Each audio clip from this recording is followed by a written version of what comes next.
Hey guys, and happy Halloween to everybody. Hope everybody has had a good day. I know I'm pretty much cutting it down to the wire and doing my horror movie reviews for the month of October, 7:30 at night on Halloween, and I'm doing my last review.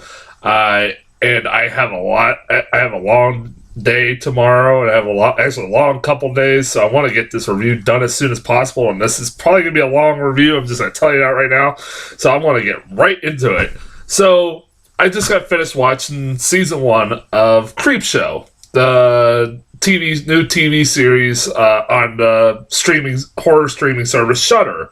Uh, it premiered about back in September, and it just finally aired its last episode today. And I just finally just got finished watching it.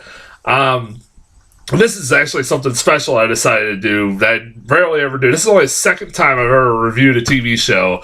The first one was the one I did a review for the Office series finale for The Office, and this is something special. So who knows? I don't know. This ain't gonna be a permanent thing, but if anybody wants me to start reviewing more TV shows, I will. Anyways, Creepshow. I love the original Creepshow film. It's in my opinion the best horror anthology film ever made, hands down. There's not even any movie that even comes close to it. I really can't even fucking think of any.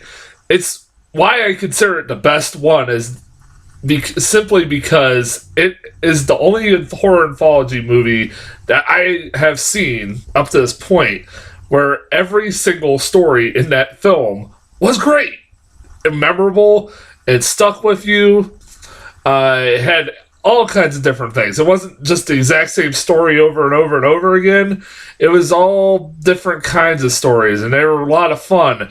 And they were really nice homages to the original, or to the Tales from the Crypt comic books that came out in the early 50s that were controversial in its heyday. That's what they were. That movie was like a homage to that, and it came out before the Tales from the Crypt TV show, which is my favorite TV show growing up.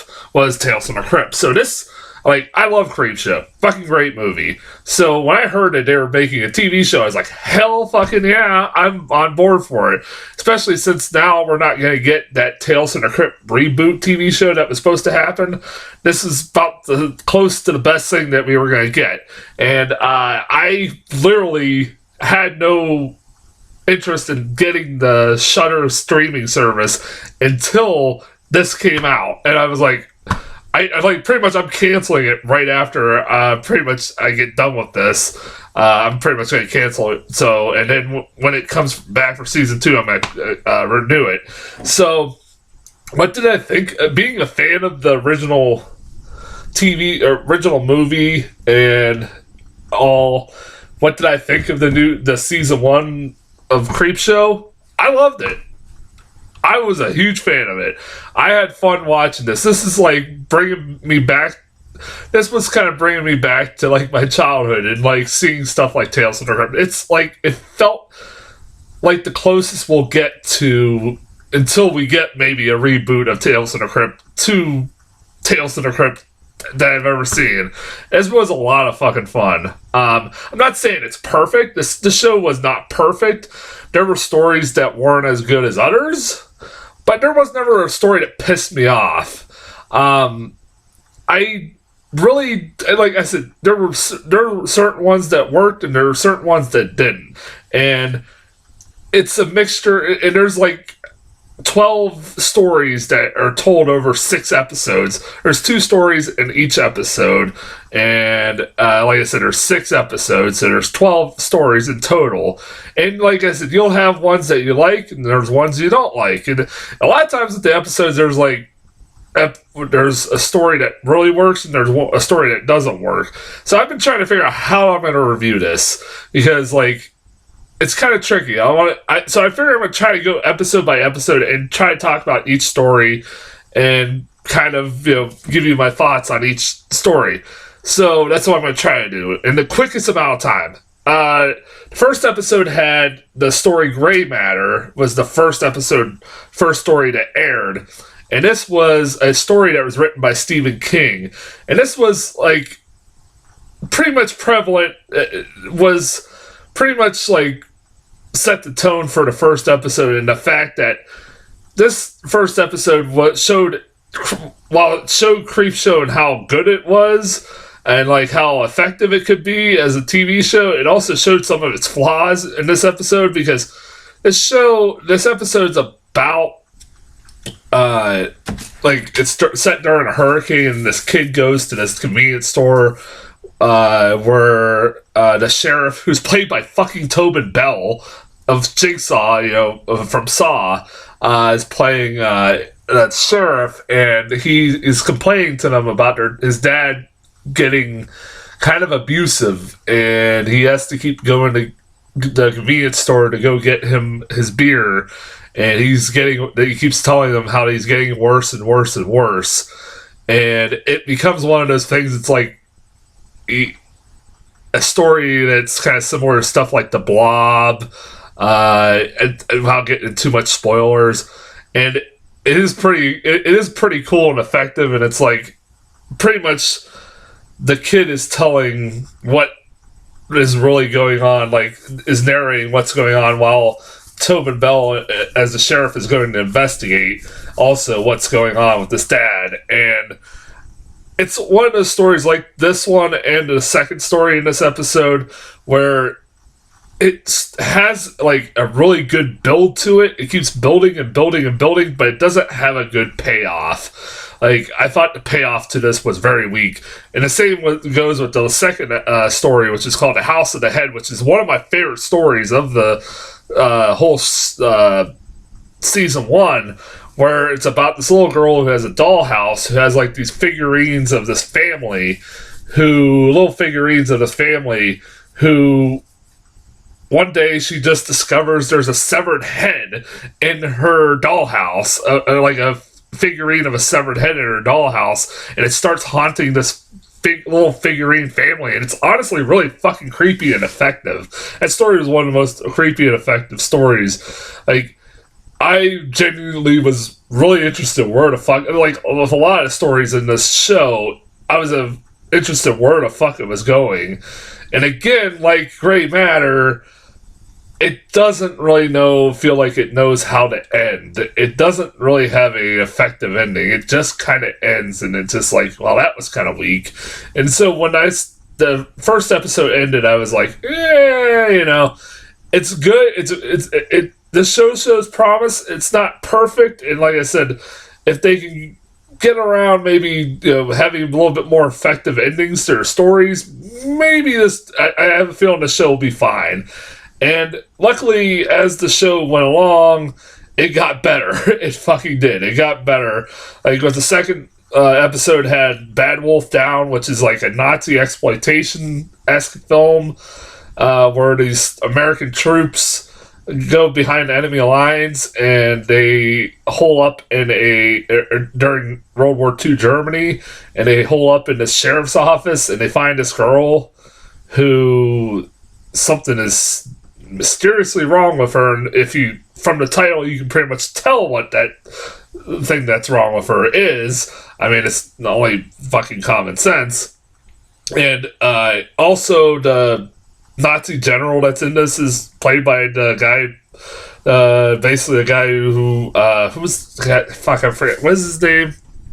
I'm forgetting his name off the top of my head. The guy who was the Reanimator. His name's not. He's the doctor from the Reanimator series, as the Nazi general, and it was fucking awesome. He was awesome. Like I said, there's a lot of big names in this show. Like, it was weird having, like, that's why it was weird, like, having people like fucking Tobin Bell in the first episode where he does nothing. That was one thing about it. It was like, what was the point of having Tobin Bell if you're going to do nothing with him? And also they had the annoying wife from the story, the crate, that was in the original movie, Creepshow, was in Gray Matter too. And it's like, I didn't understand what was the point of having Tobin Bell if you're not going to do anything with him.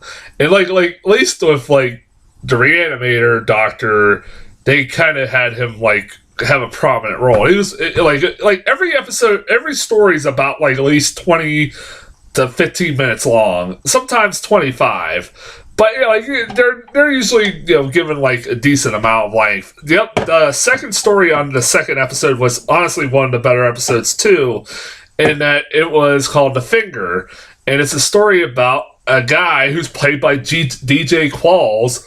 Remember him? Yeah, he's still around. I was like, hey, it's nice to see him still alive and still breathing.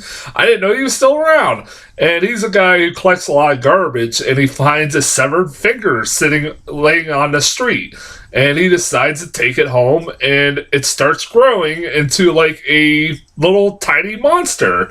And this little monster, it basically becomes his best friend, and it kind of becomes a basket case where this monster starts to attack people that is hurting his friend. It's kind of fun. It's a really fun little story. It's a story you've seen done a million times before, but it was kind of fun. The third episode had started off with the story All Hallows Eve, which was, I was like, okay, this is cool. Like, all right, it's about Halloween time, and we're gonna get a story that involves Halloween. And it's about these kids, a group of kids that go door to door in this neighborhood. And every time they go to this door to door to this neighborhood, they are not greeted very nicely. That's all I'm going to say. And you're like, what the fuck is going on? Like, are they a part of a gang? What is going on? Like, you're not 100% sure. And, like, it keeps your interest in where it's going. It's only like maybe about 18 minutes long story, and it does have a pretty good payoff. I'll say that. It's more of a kind of a. I don't want to get into what it really is because then I'd be spoiling it if you haven't seen it yet. I thought it was actually pretty decent. Then it was followed. That was followed with The Man in the Suitcase, which is honestly my favorite story of the whole season. It is easily my favorite of the whole season. It is pretty much self-explanatory from just the title. That's one thing I like about this show is like the titles are not really ambiguous, and this one it really definitely isn't. It's about this kid who is down on his luck, and he's coming home from the airport, and he opens up his suitcase, and he finds out he has the wrong suitcase, and in this wrong suitcase is a man who's in a suitcase, like the title. And he's all contorted up, and his like legs are above his head, and he's like all broken, and like it's pretty disgusting. Like, oh man, like what the fuck? And like he's talking and everything else, he's able to talk to him and stuff, and this guy, the kid obviously freaks out and is like, dude, we need to take you to the hospital. He's like, no, just try to help me out, like out of this suitcase. So he tries to do that, but when he finds out when he does, the guy, whenever he's in pain, he will spit out gold coins. I'm not making that up. And so eventually his girlfriend, who's kind of like cheating on him, and his seedy best friend or seedy roommate see this happening too, and they decide to take advantage of it. And I was sitting there kind of like, I kind of guessed like on accident what the twist of this story was. And honestly, you could probably see it coming a mile away if you've seen enough stories like this before. But it is still a lot of fun, like when that twist does finally happen, because I didn't know if they were going to do that or not, and then when they did, I was like, cool, I guessed it. I was really happy I guessed it. I won't say what it is, but it is pretty much, if you've seen stories like this done before, but not in this kind of way, and you could probably guess where it's going, but it makes it fun, like when you finally get to reveal what the twist is. Episode 4 was opened with the story The Companion, which this one was weird because I don't know if I'm the only one who thought of scary stories to tell in the dark as soon as I saw this episode. It's about a guy who comes across a scarecrow, and his name and the boy's name is Harold. And I'm sitting there like, yeah, this can't be coincidental. Like I said, this can't be coincidental. Like this is like Scary Stories to Tell in the Dark all over again. And that, like, you know, the scarecrow in the story of Scary Stories to Tell in the Dark was named Harold. I can't be the only one who kind of thought that while watching this, but it's about this kid who is being bullied by his brother, and he comes across this weird farm with this weird scarecrow, and that's all I'm going to say about it. And it pretty much ends the way you think it's going to end. And like the scarecrow starts coming to life and shit like that. It kind of, like I said, ends the way it ends. It's not. I would never say the show's not predictable, but it's, you know, like it's still a lot of fun. Like the stories are never really unpredictable. I'll say that, but it's still a lot of fun. You know, when you get to the conclusion of the stories. But and then that was followed up by Lady Elaine's Better Half.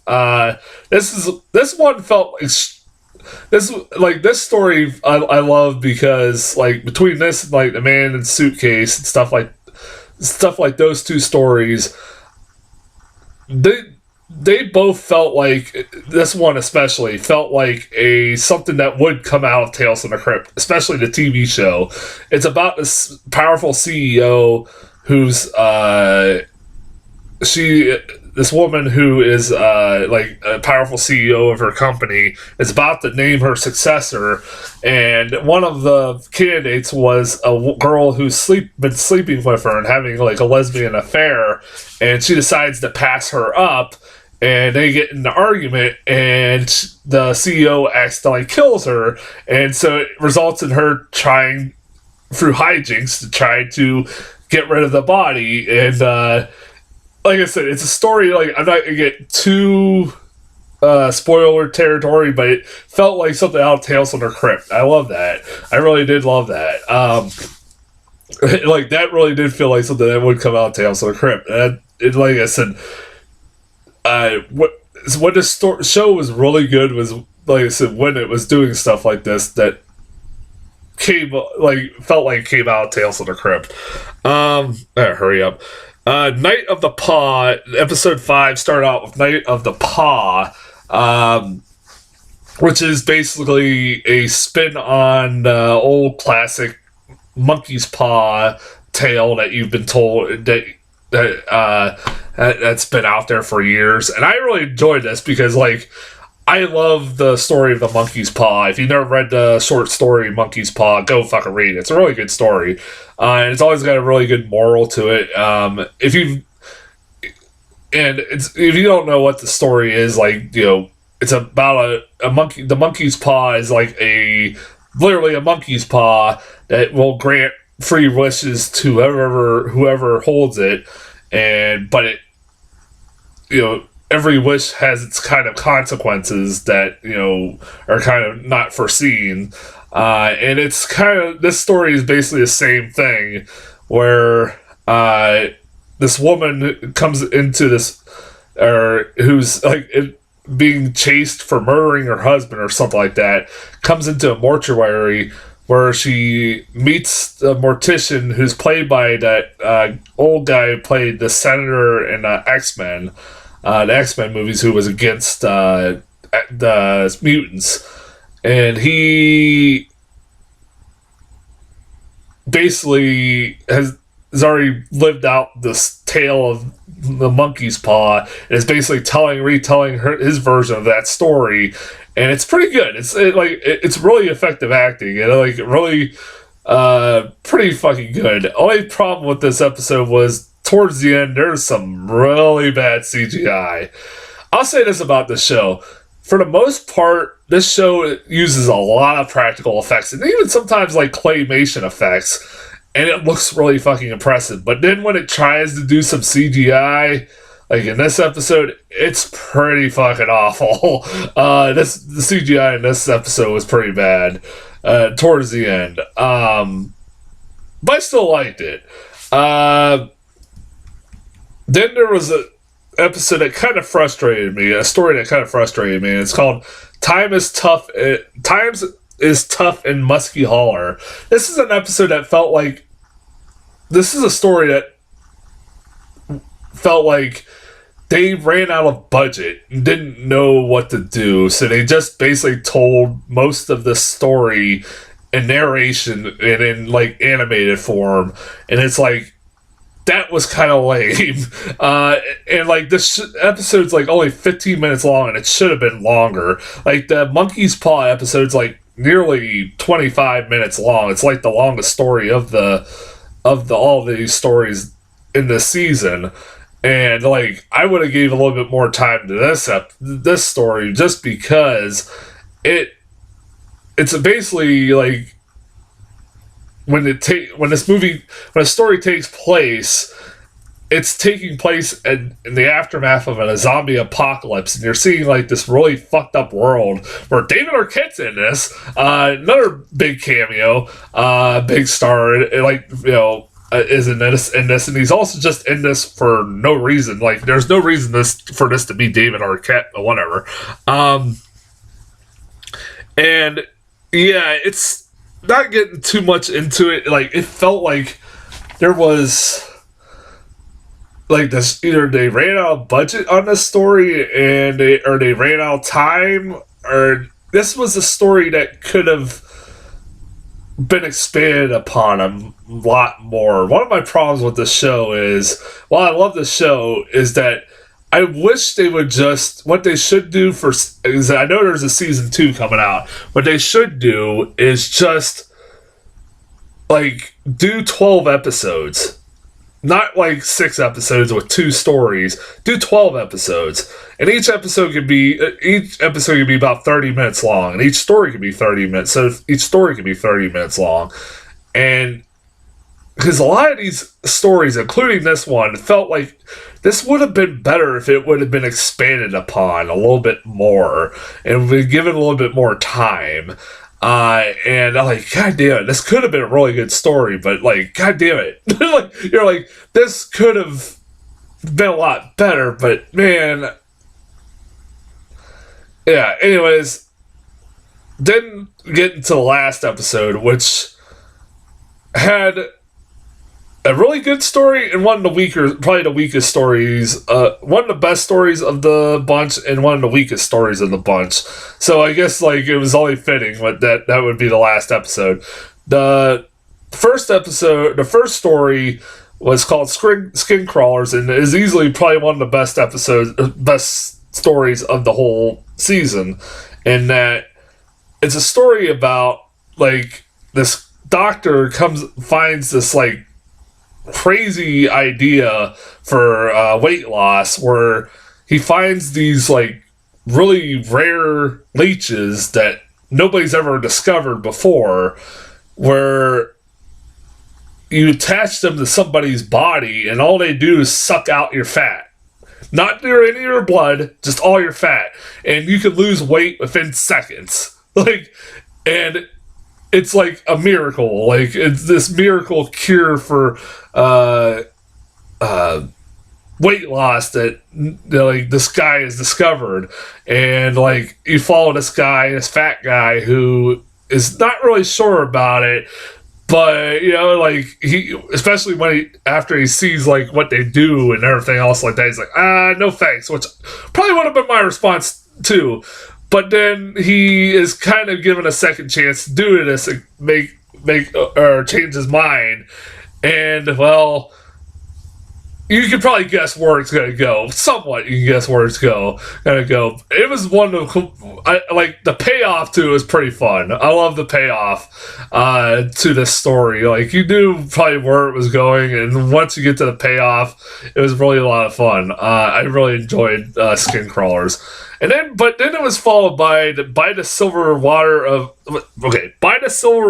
Lake Champlain, which is probably the weakest story of them all, and is the last story of the whole season, which is kind of weak.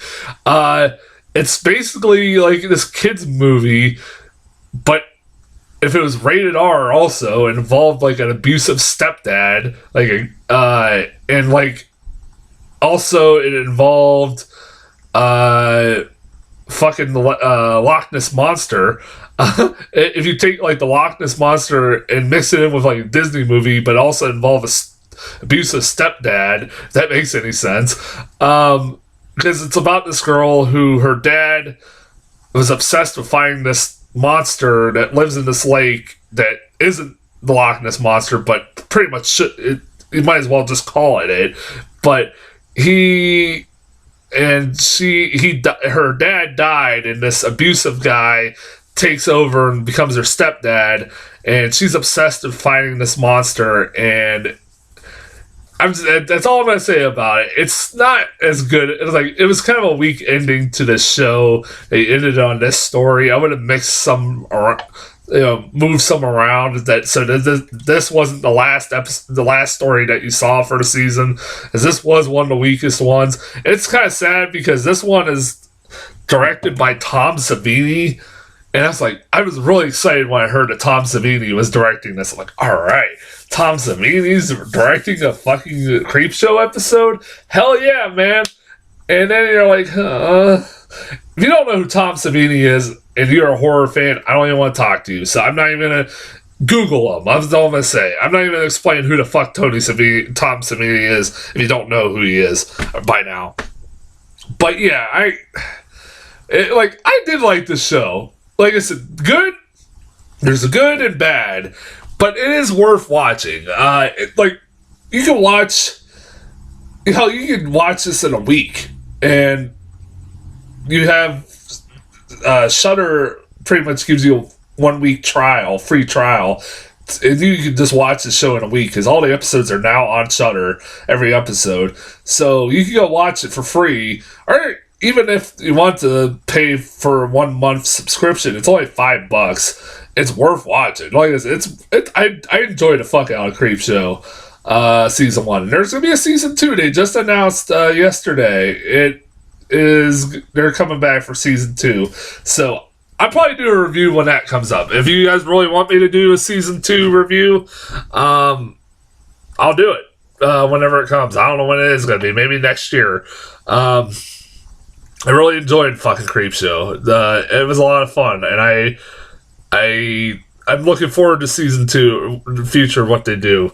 I hope you enjoyed these horror reviews. I'm sorry if I rambled. I'm trying to make that about as coherent as I can be. Like I said, I'm trying to get these done as quick as possible. So, I hope everybody has a safe Halloween. I won't be back until next week doing reviews because I'm going to be on vacation for a few days. I'll be back with we got Arctic Dogs, yay, Harriet, yay, and Terminator Dark Fate. So there you go. Until then, I'll talk to you guys later.